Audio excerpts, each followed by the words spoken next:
Aujourd'hui, on voit des petites particularités tant qu'à l'utilisation des types dans JavaScript.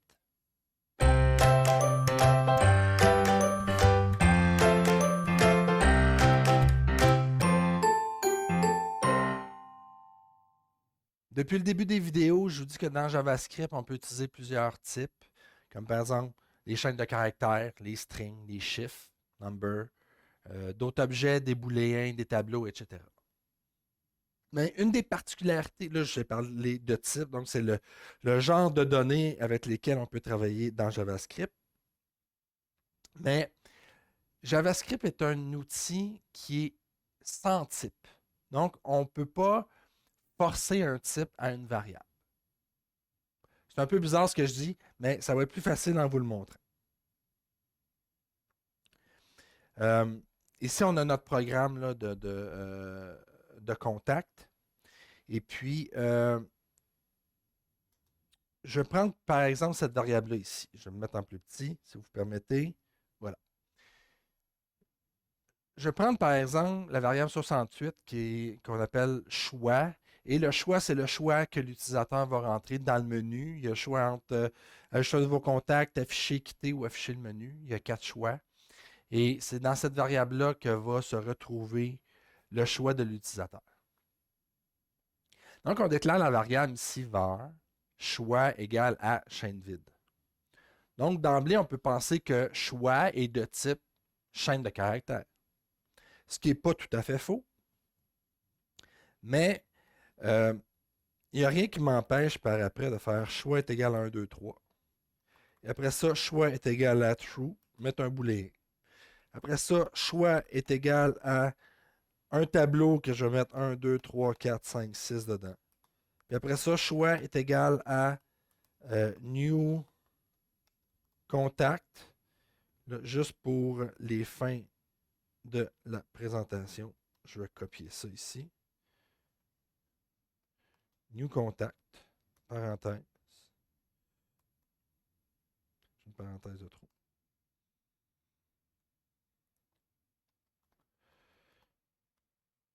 Je vais faire console log choix. Et ici, je vais faire tout simplement, je veux sortir.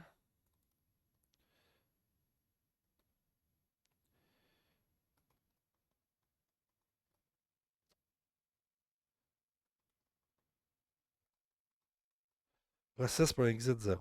Ça va arrêter ça va, ça va arrêter le déroulement du programme directement ici. Je vais juste exécuter en haut là, la ligne 68 et les suivantes là, pour vous montrer ça.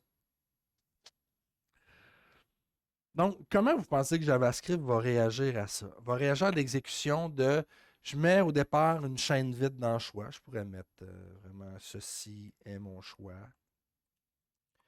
Une vraie chaîne de caractères. Donc, j'ai une vraie chaîne de caractères que j'assigne à la variable choix. Par la suite, je mets un nombre. Par la suite, je mets un booléen. Par la suite, je mets un array, un tableau. Par la suite, je mets une instance d'un nouveau contact. Comment vous pensez que JavaScript va réagir à ça? On va le voir, on exécute. Ça ne plante pas, tout va bien. Il y a, il y a beaucoup de choses, là. Je vais le réexécuter. Vous voyez, le, le, le programme commence ici, là, à debugger attached. Puis là, j'ai mon console log. Ça n'a pas planté. Tout fonctionne. Ça veut dire que les lignes 69, 68, 69, 70, 71 et 72 se sont exécutées sans problème. Et ce qu'on voit ici dans la console, c'est évidemment euh, la dernière valeur qu'on a assignée à notre variable choix, qui est notre contact. Donc, on voit ici qu'on a une fonction affichée, fonction appelée, un nom, un téléphone, un courriel, puis une adresse. Mais pourquoi ça fonctionne, la ligne 69, par exemple? Pourquoi JavaScript, il dit pas, hey, tu as une chaîne de caractères dans la variable choix, euh, mets-moi pas un nombre après. Ces deux choses sont totalement incompatibles l'un l'autre. Mais JavaScript est fait comme ça. JavaScript est un langage qui n'a pas de type précis, qui, qui ne force pas de type. Ça veut dire que ça permet d'avoir dans une variable une chaîne de caractères, après ça d'y mettre un nombre, après ça d'y mettre un booléen, puis etc. On peut faire ce qu'on veut avec cette variable. C'est certain que c'est préférable de toujours utiliser les mêmes types dans une variable, mais JavaScript est comme ça, il est lousse, qui nous permet de le faire. Au même titre que je pourrais avoir dans mon tableau ici, je peux avoir un nombre, je pourrais avoir un booléen, je pourrais avoir une chaîne de caractères, je pourrais avoir un objet. Pour ça, je vais faire ça ici. Je vais créer ma variable Vincent plus haut. Je vais ajouter Vincent ici. Qu'est-ce qui me manque? Je pourrais avoir une autre chaîne de caractères, une autre chaîne, un autre array, un autre tableau ici avec A, B, C comme ça. Et je pourrais avoir un objet anonyme. Tiens. Je peux mettre vraiment ce que je veux dans toutes les structures. On fait F5.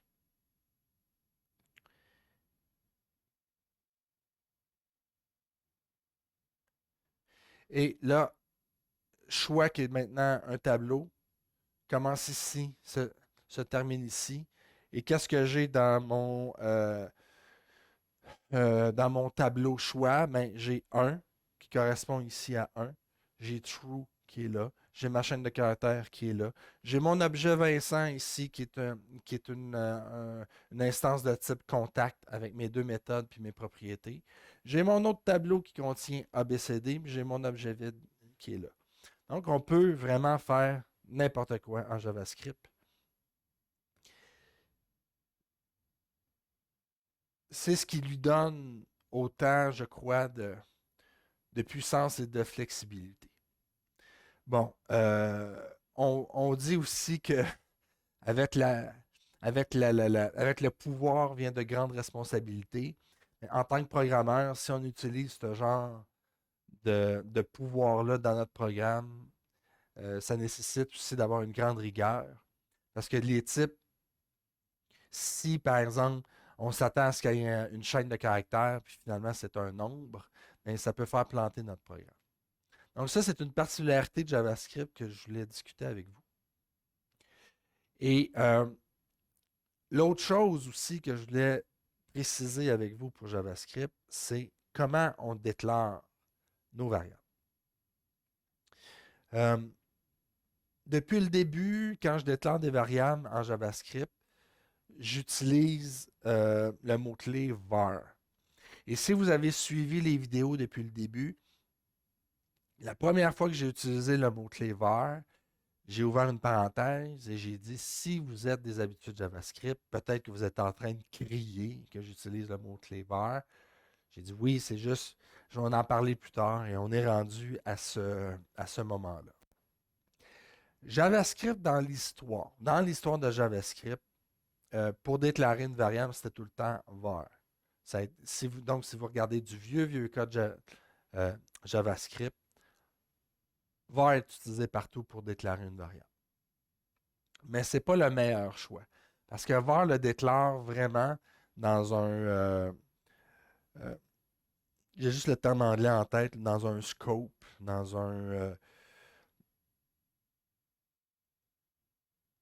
une dimension vraiment trop large. Et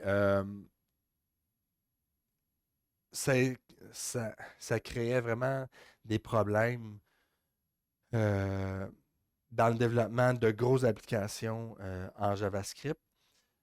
Donc, ce que JavaScript euh, est arrivé avec deux autres manières de développer, de déclarer une variable. Et ces deux autres manières-là, c'est avec const et c'est avec let. Ici, je vais juste enlever mes petites modifications, puis on va continuer à partir de là. Le plus facile à comprendre, c'est const. Const, ça veut dire une constante. Et comme le terme dit, une constante, c'est constant. Donc, c'est une valeur qui ne changera jamais. On a beau appeler ça une variable, mais dans ce cas-là, const, c'est une constante, donc la valeur ne changera jamais. Donc, si je mets, excusez, si je mets une valeur ici, ma chaîne, et un peu plus loin, je, je veux lui assigner une autre valeur,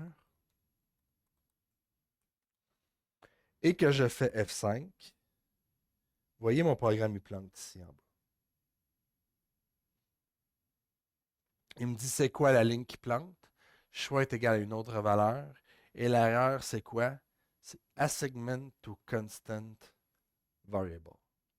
On ne peut pas changer une variable. On ne peut pas changer une constante de valeur une fois que sa valeur initiale a été assignée. Je pense même que si on fait ça comme ça, JavaScript il risque de ne pas aimer ça non plus. Vous voyez? La ligne qui est en erreur, c'est celle-là, donc c'est la ligne 70. Et l'erreur, c'est quoi? C'est hey, tu ne me donnes même pas de valeur. Donc, on est obligé d'y assigner une valeur au moment qu'on déclenche cette variable-là.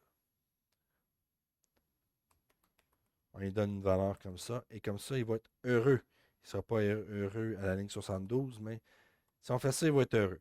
Dans le cas de notre programme à nous, on ne peut pas utiliser une constante parce que le choix de l'utilisateur au clavier va changer tout le temps. Puis ça, c'est notre variable globale qui va tout le temps contenir le dernier choix de l'utilisateur. On ne peut pas utiliser constante dans notre cas.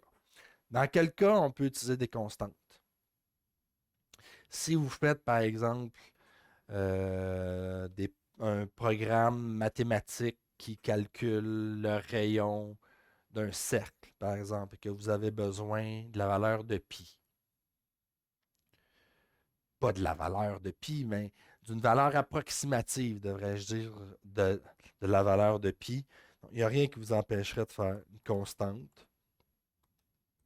Pi est égal à 3,1416, si vous voulez être précis à ce point-là. Si vous voulez être un petit peu moins précis, vous pouvez faire 3,14. Encore moins précis, vous pouvez faire 3. Ou encore plus précis, 14, 15, 9. Le reste, je ne sais pas, mais tout dépendamment de votre niveau de précision, là, vous pouvez le spécifier là. Puis partout dans votre programme, si vous avez à calculer euh, euh, le rayon ou le diamètre ou l'air, mais pas le diamètre, là, mais le rayon ou l'air ou la circonférence, c'est ça que je cherchais. L'air ou la circonférence d'un cercle, mais vous pouvez utiliser votre constante pi partout dans votre programme, puis vous allez y avoir accès. C'est pour éviter de taper tout le temps partout dans votre code, partout où vous allez faire vos calculs, 3.14, 15.9 par exemple. Ou vous commencez par 3.14 par exemple, vous écrivez 3.14 partout dans votre programme et finalement vous vous rendez compte que vous n'avez pas assez de précision. Et là, vous devez passer de 3.14 à 3.1416 par exemple. Donc, vous êtes obligé de passer toute votre ligne de code partout faire des recherches pour changer votre 3.14 en 3.1416, par exemple. Tandis que si vous aviez pensé à faire votre constante dès le départ, bien, vous avez juste une place à changer et c'est tout. Vous avez maintenant la bonne valeur. Donc, les constantes, c'est sûr que euh, vous, vous pouvez vous dire, ouais, mais si ça ne change pas, c'est quoi l'avantage d'utiliser une déclaration de variable comme ça? Mais c'est justement, c'est peut-être que ça ne change pas au courant de votre exécution de programme, mais dans le temps, ça pourrait changer. Ou il y a un besoin qui change dans votre programme et ce besoin-là fait en sorte que la constante doit changer. Donc, il y a plein d'autres utilisations qu'on pourrait penser aussi aux constantes, mais c'en est une. Et je pense que vous pouvez naviguer un peu là-dedans pour utiliser vos constantes. C'est tout le temps une bonne manière, une bonne façon de faire. Quand vous inscrivez un nombre directement dans votre programme, de penser, ah, est-ce que je serais mieux de mettre ça dans une constante à la place plutôt que de le marquer directement dans dans mon programme. Donc là, on a vu le const. On va voir maintenant le let. Let et var, ça se ressemble beaucoup. Moi, je pourrais faire let choix est égal à ma chaîne vide. Enlever ça ici, mon programme va marcher comme avant. On se rappelle, ma déclaration de variable choix, c'était un var avant. J'exécute mon let avec mon let ici. Puis ça fonctionne pareil. Je vais faire afficher liste, ça va marcher. M, ça marche. Je ne ferai pas 3, je vais faire 1. Je peux rentrer mes noms de contact comme ça. 2, M, 3. Et ça fonctionne. La différence entre le let et le var, c'est le let va être plus contraint. Euh,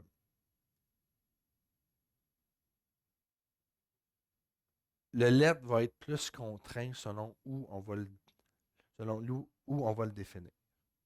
Je m'explique. Là, présentement, ma ligne 70, let choix est égal à chaîne vide. Dans mon contexte à moi, là, dans mon contexte à moi, dans le contexte de ce petit programme-là, utiliser var ou let ici, ça ne change rien. Mais ça va changer quand on va se déclarer des variables, par exemple, à l'intérieur du fonction, comme ça. Dans ce cas-là, je serais mieux d'utiliser let parce que le let m'assure que les variables vont être dans ce scope-là ici. Il ne sera pas à l'extérieur de ce scope-là. Il va être vraiment être accessible et utilisable entre la braquette ouvrante et la braquette fermante qui est ici. Donc, c'est une meilleure utilisation des variables et une meilleure définition des variables ici. Donc, je vais le faire ici. Let comme ça. Et c'est sûr que je brise aucun code. Donc, à partir de maintenant, ma recommandation que je vous fais, c'est d'utiliser les constantes si vous en avez besoin. Et si vous avez besoin que votre variable change à travers le temps, mais utilisez les lettres. Même qu'ici, là, let, c'est pas une bonne. Let, c'est pas un bon. C'est pas un bon choix parce que non-contact ne change jamais. Ici, je peux utiliser des constantes partout. Pourquoi? Parce qu'une fois qu'on a rentré le contact au clavier, on fait Enter, non-contact ne change jamais dans la méthode nouveau contact. C'est sûr qu'on va rappeler cette fonction-là par après. Si je veux rentrer 2, 3, 4, 5 non, je vais rappeler cette fonction-là 2, 3, 4, 5 fois. Mais à chaque fois qu'on va réexécuter nouveau contact, ça va être une nouvelle variable et on va y assigner une nouvelle valeur. Et la valeur entre les deux braquettes ne change jamais. Donc, c'est plus justicieux d'utiliser const dans le cas précis ici. Ici, je n'ai pas de déclaration de variable. Demander choix. Ah, vous voyez, ici c'est un bon exemple. J'utilise var. Je ne peux pas utiliser const dans ce cas-là. Pourquoi? Parce qu'à la ligne 38, je change ce que j'ai rentré pour le mettre en majuscule pour éviter d'avoir à tester ce que j'entre la majuscule, puis la minuscule, puis etc. Donc ici, dans mon cas, si je rentre const, ça va faire planter mon programme. Mais si je fais let, comme ça, à ce moment-là, ça va fonctionner. Afficher menu, c'est la même chose, j'ai pas de variable. Ici, prompt, si on se rappelle, c'est une librairie externe que j'installe dans mon programme pour pouvoir rentrer des réponses au clavier. Dans ce cas-là aussi, je pourrais utiliser const. Ici, var Vincent. Vincent ne change pas, je peux utiliser const. Choix, il change. Contact, il ne change pas. Je peux utiliser const aussi ici. Je vais mettre mes deux créations d'objets ici. Peut-être que ça vous fait sourciller un peu la ligne 73, là, mais je vais vous l'expliquer. Voilà, fait que j'ai passé à travers mon programme et j'ai changé les var par les bons choix, soit let ou const. Bon. Ici, vous pouvez dire, ouais, mais là, contact, tu le mets en constante. Mais contact, il change, tu ajoutes des éléments dedans, donc ta variable change. C'est vrai. C'est vrai, mais c'est pas ici contact. Contact est un tableau. Et ce qu'on va faire, c'est qu'on va rajouter des éléments dans ce tableau-là. C'est le, comment dire, c'est le contenu du tableau qui va changer, non pas le tableau en tant que tel. Je vais vous montrer, je vais essayer de vous expliquer ça par un exemple. Si j'exécute ici mon programme, vous voyez, ça a fonctionné, ça me dit j'ai 2 contacts dans la liste. C'est parfait. Si j'ai 2 contacts dans la liste, c'est parce que ma ligne 73 a fonctionné. Puis ma ligne 75 a fonctionné. J'ai pu rajouter mes 2 contacts dedans. Mais dans quel cas ça ne marcherait pas? Si je fais contact et je vais y assigner une autre valeur 1, 2, 3, ça ne marchera pas. Si je fais contact égal à un nouveau tableau, ça ne marchera pas non plus. Parce que l'assignation de variables. Ah, j'ai oublié un S. Je me demandais pourquoi ça marchait. Vous voyez, ça ne marche pas. Donc, ce qu'on ne peut pas faire avec des constantes, c'est ça ici. On ne peut pas faire variable égale à quelque chose d'autre. Ça, on ne peut pas faire ça. Mais compte tenu que c'est un array, puis on ne fait pas d'égal dans un array, on fait des push, puis on fait des manipulations comme ça. Ben, l'array, lui, il fait juste grandir ou rétrécir. C'est la même chose avec un objet anonyme. Si on se définit un objet anonyme, on fait ça comme ça. On peut faire obj.propriété est égal à valeur sans problème. Pourquoi? Parce que ici, la constante, c'est l'objet. Objet égal à bracket pour que ce soit un objet vide. Cet objet-là peut grandir, peut rétrécir. Est-ce que je ne peux pas faire par la suite? Je vais vous le montrer là, que ça fonctionne. Console.log obj comme ça. Je vais sortir tout de suite process.exit 0 F5. Voyez, on l'a ici en bas. Propre valeur. C'est ce que j'ai marqué à la ligne 76. Mais si je fais obj égale à nouvel objet, puis j'exécute ça, bang, ça ne marche pas.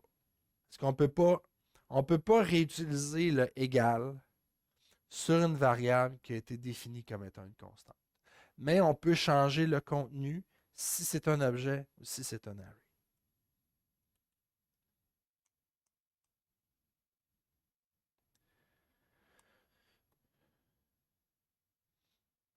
Voilà. OK.